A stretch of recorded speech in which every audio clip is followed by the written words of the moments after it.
O setor cafeeiro, em 2025, celebrou a reversão de tarifas de 40% impostas pelos Estados Unidos e assumiu protagonismo global na agenda climática, destacando o café como solução de baixo carbono na COP30. Para fazer um balanço deste ano, a gente recebe Marcos Matos, que é diretor-geral do Secafé. Seja muito bem-vindo, Marcos, obrigado pela sua participação. Um ano bastante, vamos dizer assim, turbulento para o setor cafeeiro, né?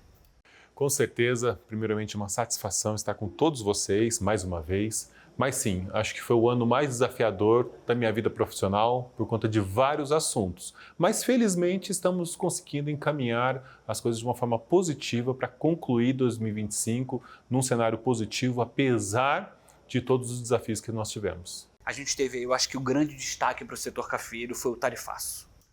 Com certeza foi o tema mais desafiador do ano, um tema que começou a nos assombrar no dia 9 de julho, quando nós tínhamos terminado o nosso evento internacional, Coffee Dinner Summit.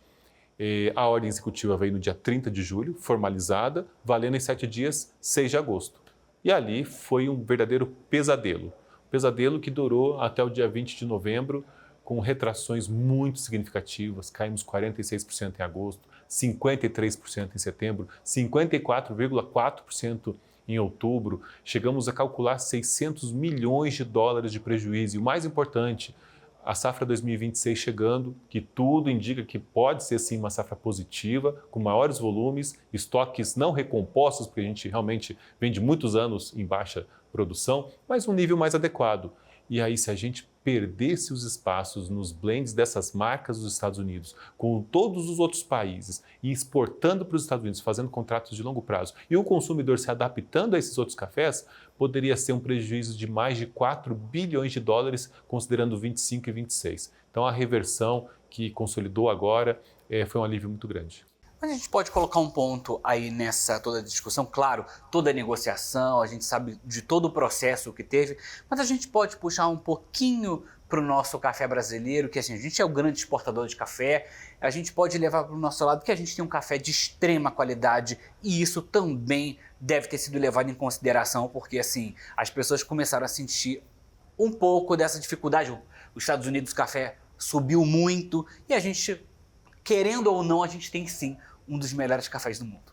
Com certeza, a gente tem muito orgulho em afirmar que, além de ter os melhores cafés, a gente tem qualidade, sustentabilidade, diversidade e credibilidade. As relações comerciais dos nossos associados do Secafé, empresas e cooperativas, com as nossas contrapartes dos Estados Unidos, os torrefadores, vai de décadas, pode ter casos aí de mais de um século, de relações muito fortes, relações de abertura, confiança. E o café brasileiro e as nossas contrapartes usaram muito isso nas negociações com os oficiais e nós também, como Secafé, participando da investigação 301, na USTR, com reuniões com o Departamento de Estado.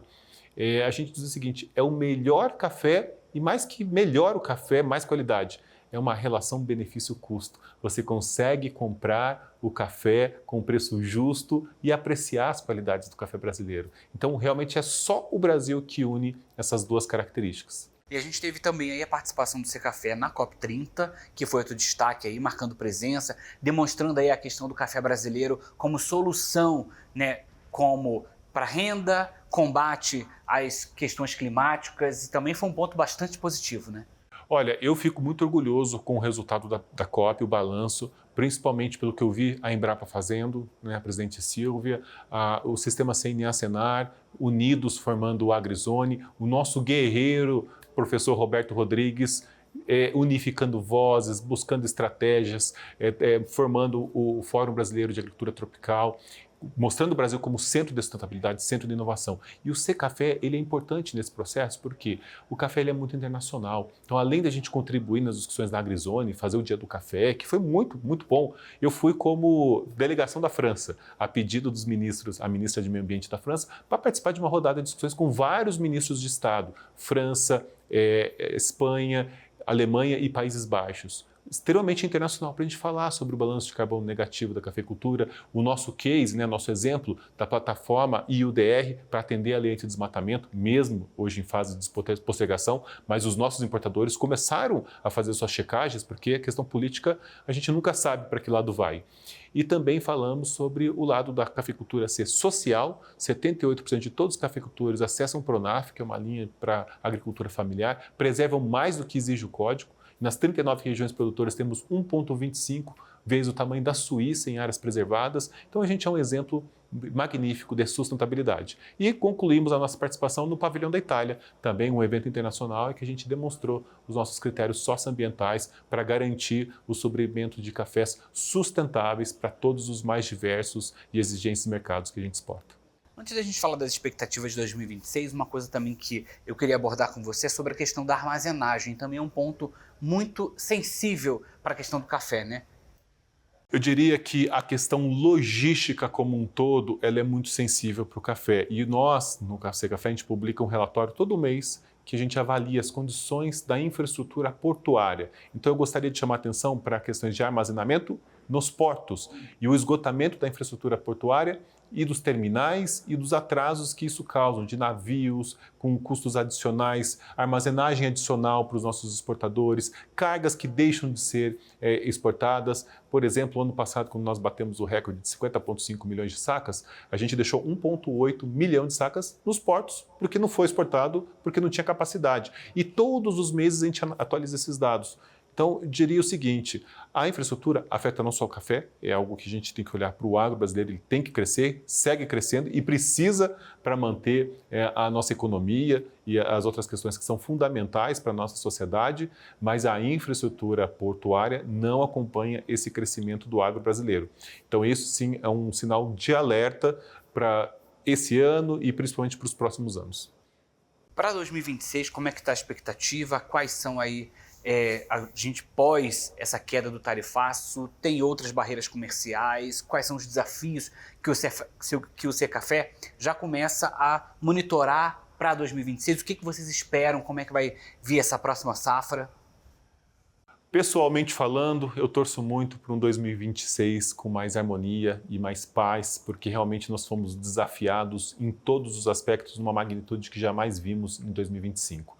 Tivemos as entregas importantes e agora a gente projeta essas entregas para 2026. Aqui a reforma tributária, o café, está todo na cesta básica, o que nos traz alívios para não haver cumulatividade de créditos ao longo da cadeia, o que acarretaria em prejuízos e custo para os cafeicultores na última instância.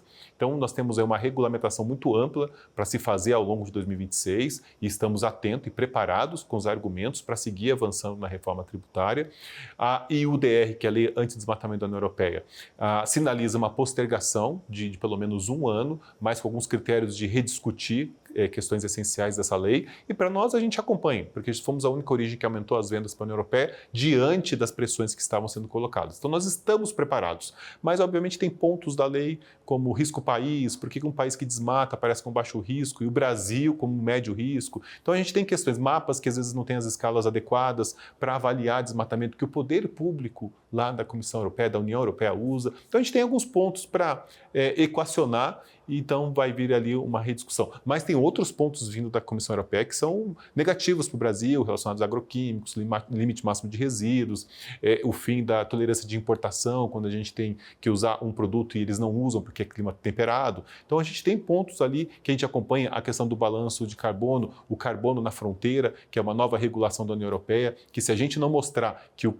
agro é carbono negativo, pode surgir mais um imposto. Então estamos publicando em revista científica sobre o café, o balanço do café. Estamos vendo a Embrapa se mover muito por conta de tudo que foi feito na COP, buscando o reconhecimento desse perfil de sequestro de carbono da agricultura tropical brasileira. Então a gente tem fundamentos e no café o consumo segue firme e forte no mundo, os modelos meteorológicos indicam que a safra 25 pode ser melhor que a 26, sim, pode não ser recorde, né, como a gente gostaria, mas uma boa safra, o Conilon segue firme e forte. Então a gente diz o seguinte, é realmente um momento importante para o cafeicultor seguir investindo, acreditando no seu negócio, porque da nossa parte no Secafé nós vamos fazer de tudo para seguir valorizando as qualidades, a sustentabilidade, né, e o reconhecimento desse trabalho primoroso que o nosso cafeicultor faz. Só um ponto de correção, a safra 26 ser melhor que a 25, você falou o contrário. Opa!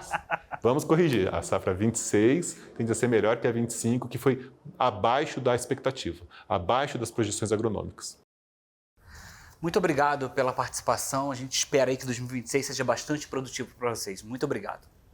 Bom, e nós, o Secafé, só temos a agradecer a Agromais por todo o apoio ao longo de 2025, nos momentos mais difíceis e nos momentos bons também. Então, nosso muito obrigado por todo o apoio e toda a parceria.